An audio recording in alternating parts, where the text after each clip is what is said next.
Hello students, so welcome you all of you at my YouTube channel Learning at Home. Today I will have discussed about the chapter number 3, pair of linear equations. तो चलिए हम लोग start करते हैं। सबसे पहली बात यह है कि हम इस चैप्टर में जैसे पढ़ने वाले हैं, पहले हम इसके कंसेप्ट क्लियर करते हैं, फिर एक्सरसाइज के क्वेश्चन को बारी बारी सॉल्व करेंगे। और जो लोग नए हैं प्लीज हमारे चैनल को सब्सक्राइब करें ताकि उनको नेक्स्ट चैप्टर्स की वीडियो जो आने वाली है वो मिलती रहेंगी। और पीछे वाली वीडियो को देखने के लिए आप मेरे चैनल को सब्सक्राइब करके प्लेलिस्ट में जाकर देख सकते हैं। ठीक है, तो चलिए फिलहाल अभी मैं आपको बता दूं जो पहले की साइड है 3.1 जिसके अंदर हम लोग ग्राफ के बारे में डिस्कस किए थे कि लीनियर इक्वेशन का ग्राफ कैसे खींचते हैं। और जब आपने ग्राफ खींचा है ना, आपको पता है हम पेयर ऑफ इक्वेशंस के बारे में बात करें। जब पेयर ऑफ इक्वेशन तो दो इक्वेशन होंगे। जैसे फर्स्ट इक्वेशन मान लीजिए a1x plus b1y standard form में c1 इज इक्वल टू 0 और दूसरा इक्वेशन मान लीजिए a2x प्लस b2y और plus c2 is equal to 0। मान लीजिए हमारे पास दो लीनियर इक्वेशन, जब हम इनको ग्राफ पे रिप्रेजेंट करेंगे तो आप बताइए क्या कंडीशंस हो सकती है। जब हम इसको ग्राफिकली रिप्रेजेंट करेंगे तो देखिए हम आपको ग्राफ के बारे में बताते हैं कि अगर इनको खींचेंगे तो दो लाइनें तो बन ली, लेकिन उन दोनों लाइनों की कंडीशंस क्या हो सकती है। जैसे ऐसा हो सकता है कि दो लाइन ऐसे पहला यानी L1 पहली इक्वेशन का और कोई दूसरी ऐसी लाइन L2 है ना। यानी कहने का मतलब ऐसा होगा कि कहीं भी मैं लिखा हूं इसी में पहले में कट करेंगे, कहीं भी अगर खींचेंगे तो क्या होता है मतलब वह एक दूसरे को क्रॉस कर सकती है, चाहे यहाँ क्रॉस करे यहाँ करे यहाँ करे, यानी कहीं ना कहीं क्रॉस कर सकती है। एक तो कंडीशन हमारी ये हो गई। दूसरा क्या है, मान लीजिए दूसरा x डैश y और y डैश है ना करते हैं, तो दूसरा क्या हो सकता है, मान लीजिए आपने कोई लाइन खींची है ना पहले इक्वेशन की और दूसरा इक्वेशन की लाइन भी इसी के आसपास से बिल्कुल पैरेलल जिसको कहते हैं है ना, पैरेलल गुजर गई L1 L2, यानी मतलब वो कहीं क्रॉस नहीं करेगी। यानी दो को रिप्रेजेंट करते हैं, एक कंडीशन तो ये हो सकती है। और तीसरी क्या हो सकती है, अगर मान लीजिए आप ऐसे लाइन खींचते हैं x और x डैश y और y डैश, तो क्या हो सकता है ऐसा होगा कि आपने खींचा इत्तेफाक से ये पहला वाला और इत्तेफाक से दूसरी की लाइन इसी पे आने लगे, ऐसे इसी के ऊपर, यानी L1 भी यही और L2 भी यही। इसके अलावा अगर मैं आप मुझे बताइए कि अगर इन दोनों इक्वेशंस को अगर हम खींचे तो इन कंडीशंस के अलावा कोई और रिप्रेजेंटेशन हो सकता है क्या? या तो ये दोनों इक्वेशंस यानी जो दोनों लाइन होंगी वो कहीं ना कहीं क्रॉस करेंगी यानी इंटरसेक्ट करेंगी, या ऐसा हो सकता है कि वो दोनों लाइनें कहीं भी क्रॉस न करें। कहीं भी क्रॉस न करने का क्या कंडीशन होता है, इसका कंडीशन होता है कि ये पैरेलल होंगे। और तीसरा हो सकता है कि अगर एक दूसरे के ऊपर ही आ जाए, जिसको कोइंसाइड्स कहते हैं है ना, एक दूसरे के ऊपर हो जाए। यानी क्या देखा आपने कि किसी भी ग्राफ को रिप्रेजेंट करेंगे आप या किसी भी इक्वेशंस के का ग्राफ अगर खींचेंगे तो ये तीन कंडीशन हो सकती है। पहला जो आपने देखा इसको हम लोग इंटरसेक्ट कहते हैं, दूसरा हमारा ये पैरेलल हो गए और तीसरा कोइंसाइड्स हो गए। ठीक है, ये तीन कंडीशंस हो सकती है, यानी एक दूसरे को क्रॉस कर देना, एक दूसरे को कभी क्रॉस न करना और तीसरा। तो ये तो कब हुआ जब आप इस ग्राफ को रिप्रेजेंट कर रहे हैं। लेकिन अगर मुझे कोई इक्वेशन दिया हुआ और इक्वेशन को देख के मुझे बताना है कि क्या उन दोनों लाइनों को अगर हम ग्राफ पे खींचते हैं, ठीक है, तो इंटरसेक्ट करेगी, पैरेलल होगी या कोइंसाइड्स होगी, कैसे, यानी बिना ग्राफिकली रिप्रेजेंटेशन बिना ग्राफ खींचे हुए मुझे बताना है। तो इसके लिए हमें क्या करना है कि जो हमें दोनों इक्वेशन दिए हैं तो इसके लिए कंडीशंस, अगर वो कंडीशंस आप याद रखेंगे तो आप इजीली बता सकते हैं कि वह यानी बिना ग्राफ पे रिप्रेजेंट किए हुए आप ये समझा सकते हैं या बता सकते हैं कि वह इंटरसेक्ट करने वाली है, पैरेलल करने वाली है या कोइंसाइड्स करने वाली है। क्लियर है? तो चलिए सबसे पहली बात हम आपको ये कंडीशंस बता रहे हैं।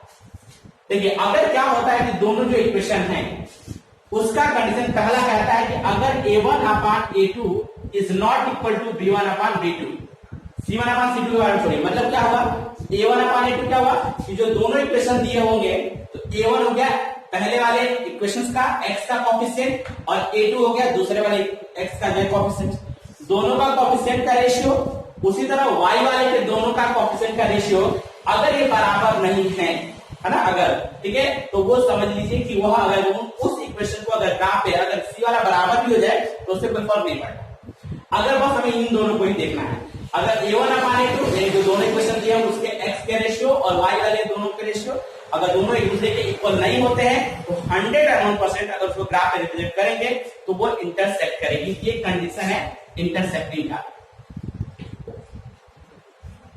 इंटरसेक्टिंग का पहली बात। ठीक है, दूसरा तरह से हम बस करके बता सकते हैं कि वह ग्राफ पे रिप्रेजेंट करूं तो इंटरसेक्ट करेगी या नहीं करेगी। ठीक है, दूसरा कहता है कि अगर a1 upon a2 is equal to b1 upon b2, मतलब ये दोनों इनके कोएफिशिएंट और इनके कोएफिशिएंट अगर बराबर हो but not equal to c1 upon c2, लेकिन जो ये कांस्टेंट टर्म है अगर वो दोनों बराबर नहीं है तो यह पैरेलल होगी, यानी वह अगर उसको ग्राफ पे रिप्रेजेंट करेंगे, यानी इन दोनों ऐसी कंडीशन अगर इस क्वेश्चन के अगर उनको ग्राफ पे रिप्रेजेंट करेंगे तो वह कभी भी एक दूसरे को इंटरसेक्ट नहीं करेंगे।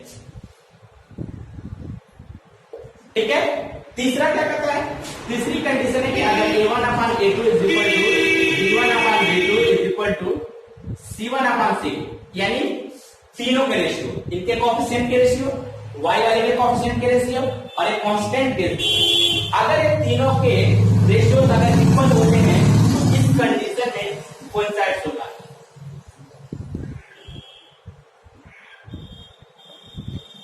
ठीक है, यानी इसका मतलब क्या हो गया कि यह एक दूसरे के ऊपर रिप्रेजेंट करेंगे, ये वाली कंडीशन, यानी पहला वाला इक्वेशन भी वही दिखाएगा, उसी लाइन को शो करेगा, दूसरा वाला इक्वेशन भी उसी लाइन को। यह तीन कंडीशन हो सकती है।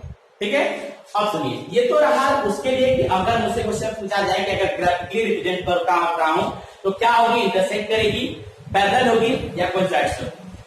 अब दूसरी बात समझिए, दूसरी बात यह है कि कभी कभी दोनों इक्वेशन दिया होता है और उस कंडीशन में ये पूछता है कि अगर इन दोनों इक्वेशंस को सॉल्व करूं तो इनके सॉल्यूशंस कितने होंगे, नंबर ऑफ सॉल्यूशन, यानी कहना है कि x और y को सॉल्व करेंगे तो वैल्यू तो एक ही निकलेगी, लेकिन अब इसी कंडीशन में कितने सॉल्यूशन हो सकते हैं, तो मैं आपको बताऊं नंबर ऑफ सॉल्यूशन कि यानी इनफाइनाइट सॉल्यूशन होंगे या कोई सॉल्यूशन नहीं होगा या यूनिक सॉल्यूशन होगा, यानी मतलब केवल एक सॉल्यूशन होगा।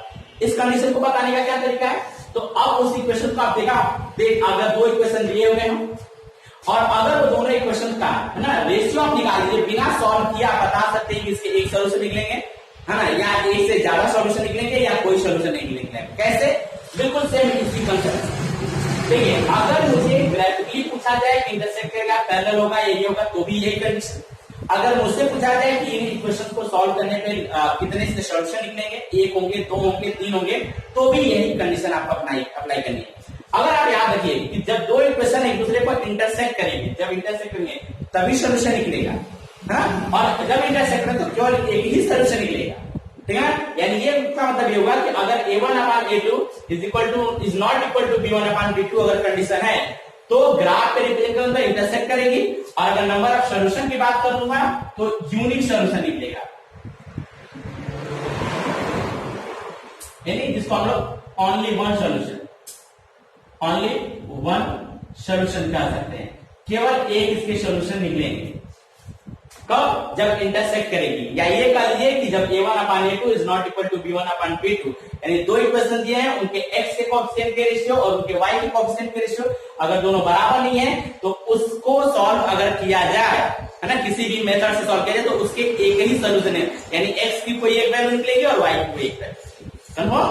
सेकंड पॉइंट, अगर मान लीजिए पैरेलल है ना, तो उस कंडीशन में जब ये देखिए जब इंटरसेक्ट करती है तब सॉल्यूशन निकलता है, लेकिन यहां पे तो पैरेलल है, और जब पैरेलल है तो इंटरसेक्ट नहीं करेगी, यानी कोई सॉल्यूशन नहीं निकलेगा। इसका मतलब हुआ कि अगर a1 upon a2 is equal to b1 upon b2 is not equal to c1 upon c2 अगर है, दो इक्वेशन दिए हों, मुझे चेक करना हो कि एक सॉल्यूशन होगा या कोई सॉल्यूशन नहीं होगा, या बना मेरे सॉल्यूशन होंगे, a1 upon a2 is equal to b1 upon b2 is not equal to c1 upon c2। अगर इस कंडीशन को फॉलो होता है तो इस केस में नो सॉल्यूशन की कंडीशन है, यानी इस केस में कोई सॉल्यूशन नहीं क्रिएट होगा या कोई सॉल्यूशन इससे नहीं निकालेगा। ठीक है, तीसरी बात क्या होगा, तो हमने देख लिया केवल एक सॉल्यूशन, अगर ऐसा हुआ इस कंडीशन में तो नो सॉल्यूशन। तीसरी सुनिए, अब ऐसा क्यों सकता है, देखिए जब टच करता है, जितनी जगह टच करता है, एक दूसरे को क्रॉस करते हैं या टच करता है, वही सॉल्यूशन निकलता है। अब आप इस कंडीशन को देखिए, पहली लाइन भी इसी पे कोइंसाइड्स की कंडीशन में और दूसरी लाइन भी, तो हर पॉइंट पे एक दूसरे को इंटरसेक्ट करता है और हर पॉइंट पे एक सॉल्यूशन निकलेगा। इस तरह से देखें तो मेरी सॉल्यूशन होगा ना, यानी इसका मतलब हो गया अगर a1 upon a2 is equal to b1 upon b2 is equal to c1 upon c2, अगर तीनों बराबर हैं तो इसका मतलब हो गया इस कंडीशन में, यानी एक ऐसा इक्वेशन जिसके तीनों रेशियो अगर बराबर होंगे, अगर उनको सॉल्व करेंगे तो उसके मेन सॉल्यूशन निकलेंगे या अनलिमिटेड या ठीक है, जिसको इनफाइनाइट कहते हैं और ना उसे निकलेंगे ना। इसमें क्या होगा हमारा मेनी सॉल्यूशन, जिसका कोई अंत नहीं है, मेनी सॉल्यूशन। तो दो बात अभी मैंने आपको सिखा दिया कि अगर दो इक्वेशन दिए हो तो हम बिना उनको ग्राफ पे रिप्रेजेंट करके बता सकते हैं कि ग्राफ पे रिप्रेजेंट करूंगा तो इंटरसेक्ट करेगी, पैरेलल होगी या कोइंसाइड। ठीक है। दूसरी मैंने बात है कि अगर दो इक्वेशन दिया है उनको बिना सॉल्यूशन किए, बिना सॉल्व किए हम ये बता सकते हैं कि उसके एक सॉल्यूशन निकलेंगे या कोई सॉल्यूशन नहीं होगा या मेनी सॉल्यूशन होगा। कंडीशन यही है। तीसरी बात आती है कंसिस्टेंट और क्या है इनकंसिस्टेंट। दो और वर्ड पूछता है कि दो इक्वेशन दिया रहेगा और पूछेगा कि इनके सॉल्यूशन कंसिस्टेंट होंगे या इनकंसिस्टेंट होंगे। मैं आपको दो बातें बता दूं कि जिनके सॉल्यूशन निकलते हैं, जब दो इक्वेशन है ना, अगर उनके सॉल्यूशन निकलते हैं भाई कैसे पता चलेगा? तो देखिए अगर ये कंडीशन है तो भी निकलेगा सॉल्यूशन, भले एक ही निकले, और अगर ये कंडीशन है तो भी सॉल्यूशन निकलेगा, भले इनफाइनाइट निकले। तो जिस कंडीशन में सॉल्यूशन निकलता है उस कंडीशन में कंसिस्टेंट होता है, और जिसमें सॉल्यूशन नहीं निकलेगा उनमें इनकंसिस्टेंट होगा। केवल ये कंडीशन ऐसी है ना जहां पे सॉल्यूशन नहीं निकलेगा, तो इस कंडीशन में क्या होगा इनकंसिस्टेंट होगा। मतलब क्या होगा अगर A1/A2 B1/B2 C1/C2 अगर पता है तो उनके रेशियो निकालिए। अगर उनको ऐसा है अगर इन दोनों के बराबर नहीं हो रहे हैं तो इस कंडीशन में भी कंसिस्टेंट होगा, होगा। देखिए जब सॉल्यूशन, मैंने आपको एक ही बात बताया ना कि जब सॉल्यूशन निकल रहे हैं कंसिस्टेंट है, नंबर से कोई मुझे मतलब नहीं है एक निकल रहा है या मेनी निकल रहा है, तो एक कंसिस्टेंट। इसमें मतलब क्या बताया है, ये निकलेंगे बिल्कुल नहीं, पैरेलल है तो नो सॉल्यूशन है, नो सॉल्यूशन के केस में इनकंसिस्टेंट होगा, ये इनकंसिस्टेंट। और तीसरा हमारा क्या है मेनी सॉल्यूशन, तो सॉल्यूशन फाइंड आउट हो रहा है तो इस कंडीशन को भी हम लोग कंसिस्टेंट कहेंगे। तो याद रखेंगे आप लोग। इसमें मैंने आपको तीन बातें समझा दी कि बिना सॉल्यूशन किए हम इंटरसेक्टिंग, पैरेलल, कोइंसाइड बता सकते हैं। बिना, जैसे क्वेश्चन पूछता है, बिना सॉल्यूशन को सॉल्व किए बस हम इस कंडीशन के हिसाब से बताते हैं कि यूनिक होगा, नो सॉल्यूशन होगा या मेनी सॉल्यूशन होंगे। बिना सॉल्व किए हम किसी इक्वेशन को बता सकते हैं कि उसके सॉल्यूशन कंसिस्टेंट होंगे या इनकंसिस्टेंट होंगे। तो उम्मीद है कि बात आपको समझ में आ रही है। अब मैं एक एग्जांपल लेता हूं कोई भी, और उसके जरिए मैं आपको ये बताता हूं कि इसके है ना उस इक्वेशंस को ले लेते हैं और मैं इन तीनों बातों को आपको सॉल्व करके दिखाता हूं। ठीक है। अब चलिए मान लीजिए कि हमें लीनियर पेयर इक्वेशन दिया है, मान लीजिए 3x + 2y + 5 = 0 है ना, और मान लीजिए क्या आता है 2x - y - 3 = 0। ये इक्वेशन नंबर फर्स्ट है, इक्वेशन नंबर सेकंड। अब देखिए मुझसे क्वेश्चन कैसे पूछता है। अगर पूछता है कि बताइए आप है ना कि इनको अगर ग्राफ रिप्रेजेंट करूंगा है ना तो क्या होगा, इंटरसेक्ट होंगे, पैरेलल होगी या कोइंसाइड्स होंगे, ये तीनों में से क्या होगा। तो हम लोग करेंगे क्या, हम पहले इनके रेशियो निकालेंगे। देखिए यही हमारा A1 है ना, तो इसमें A1, ठीक है, तो हम क्या करेंगे पहले देखिए A1/A2 = B1/B2 = C1/B2। पहले तीनों लिख लीजिए। अब A1 की वैल्यू 3/2, B की वैल्यू क्या है 2, और याद है सिंबल के साथ लिखते हैं तो इसकी वैल्यू D की वैल्यू 2 है B1 की, और B2 की वैल्यू कुछ नहीं है तो क्या है -1। ठीक है। इसमें देखिए C1 की वैल्यू कितनी है 5 है और C2 की वैल्यू कितना है -3 है। अब आप पहले इसको बाद में लिखने करेंगे, ये 3/2 है और ये इज इक्वल टू क्या है 2/-1 है। क्या ये दोनों बराबर है? बिल्कुल नहीं। तो जब बराबर नहीं तो क्या लग जाएगा, नॉट लग जाएगा, यानी ये नॉट लग जाएगा यहाँ पे, ठीक ना। तो अब आप बताइए A1/A2 is not equal to B1/B2। अगर A1/A2 is not equal to B1/B2 तो क्या करेंगे आप बताइए, इंटरसेक्ट करके, यानी अगर हम इनको ग्राफ पे रिप्रेजेंट करेंगे तो कहीं ना कहीं वो लाइनें एक दूसरे को इंटरसेक्ट करेंगे। तो यहाँ पे लिख देंगे कि ये क्या करेंगी, इंटरसेक्ट करेंगे। ठीक है, इंटरसेक्ट करेंगे। क्लियर हो गया। अब ये तो एक क्वेश्चन रहा। अब जैसे मान लीजिए कोई और एग्जाम्पल ले लेता हूँ। ये एक एग्जाम्पल हम पहले आप इनको समझेंगे, फिर एक्सरसाइज में बिल्कुल दम नहीं है। दूसरा हमारा देखिए मान लीजिए x - y + 5 = 0 और 3x + 2y + 2 = 0। Equation number second है और इक्वेशन नंबर फर्स्ट है। अब मान लीजिए दो इक्वेशन ये है, बताना है कि इनको find the number of solutions, यानी इसका मतलब होगा कि इसका यूनिक सॉल्यूशन होगा या इनफाइनाइट सॉल्यूशन होगा या मेनी सॉल्यूशन होंगे या नो सॉल्यूशन होगा, ठीक है। तीन कंडीशन बताने होंगे। तो मैंने कहा कि हम कैसे चेक करेंगे, तो बिल्कुल वही तरीका, यही वाली कंडीशन A1/A2। देखिए फॉर्मूला लिखेंगे A1/A2 = B1/B2 = C1/A2। क्लियर है। अब इसकी A1 की वैल्यू कितनी है 1, A2 की वैल्यू 3, इसकी वैल्यू कितनी है -1 और इसकी वैल्यू कितनी है 2, और इसकी वैल्यू कितनी है 5 और इसकी वैल्यू 2। अब इधर हम बाद में पहले देखेंगे, पहले देखिए ये 1/3 है और ये -1/2 है। पहले देखते हैं ये दोनों बराबर नहीं है। जब ये दोनों बराबर नहीं है तो देखिए जब a1/a2 is not equal to b1/b2, a1/a2 is not equal to b1/b2, तो यूनिक सोल्यूशन होगा। क्या होगा हमारा? यूनिक सोल्यूशन होगा, यानी केवल एक सोल्यूशन होगा। तो यहाँ पे लिख देंगे यूनिक सोल्यूशन है या ओनली वन सोल्यूशन है। यानी ये दोनों इक्वेशन को अगर आप सॉल्व करिएगा तो x और y के केवल एक एक वैल्यू निकलेगी। अगर इसी क्वेश्चन को पूछ देता कि इसके सोल्यूशन कंसिस्टेंट होंगे या इनकंसिस्टेंट होंगे, आप बताइए।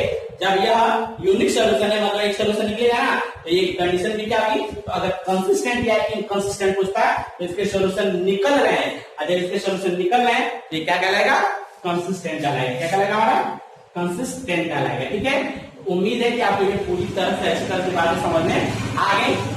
लिनियर इक्वेशन को ग्राफ पे कैसे रिप्रेजेंट करते हैं इसकी वीडियो मैंने बना रखी है, लिंक पे दे देता हूं आपको, कार्ड पे जाके क्लिक करिए और वहां से आप पहले ग्राफ का खींचना सीख लीजिए। ग्राफ खींचना जब सीख लेंगे तो इस एक्सरसाइज के अंतर्गत किसी प्रॉब्लम को 3.1 का भी मैंने कुछ सोल्यूशन दिए हैं, वो भी आप देख लीजिए। ठीक ना, जो लोग प्लीज नए हैं सब्सक्राइब कर लें। और अभी मैं इसका कंसेप्ट, इस एक्सरसाइज का कंसेप्ट इस वीडियो में बना रहा हूँ। इसी का दूसरा पार्ट अभी हम तैयार करेंगे जिसमें हम पूरी एक्सरसाइज को क्या करेंगे? सॉल्व करेंगे। तब तक आपसे आप लोग प्रैक्टिस करते रहिए और मिलते हैं नेक्स्ट वीडियो में। धन्यवाद।